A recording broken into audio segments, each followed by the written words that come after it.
Hi there. We're going to talk about number stories at the kindergarten level. Number stories are a great way to make learning numbers, names, and even addition, subtraction, and more difficult math concepts fun.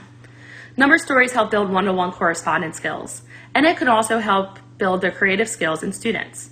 That's because number stories can be both real or imagined, and they can be verbal or done with objects. I'm going to show you a couple examples. Let's say the student is working on addition through number stories. You can also ask the student, what is your favorite animal? Let's draw a picture and a number story about your favorite animal. If the student likes ocean animals, you can start with fish. How many fish are swimming in the ocean? Say the child says 3. 1, 2, 3. 3 fish swimming in the ocean. How many fish join them swimming in the ocean?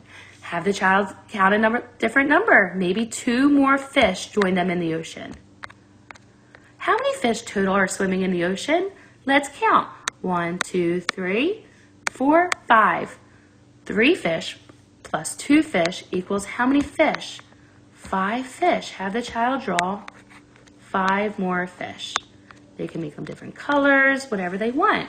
After they solve this problem, you can make it more abstract as well. You can go back and say 3 plus 2 equals 5. Furthermore, to make this more fun, you can have the child finish their drawing by putting the fish in the ocean.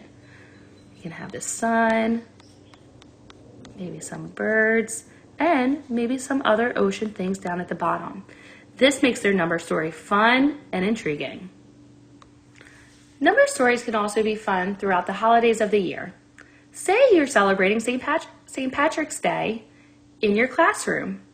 You can ask them to draw leprechaun hats. Let's start with 1 hat, 2 hats, and 3 hats. We'll make these a little nicer hats. There we go. All right. So you have 3 leprechaun hats. A leprechaun comes along and steals one of the hats. What is 3 minus 1? We're left with 2. Great job. Number stories are meant to be fun, and you can have the child in full control of their number story. Remember, you can use pictures or real-life objects. Always make it fun for the kid. Thanks for watching.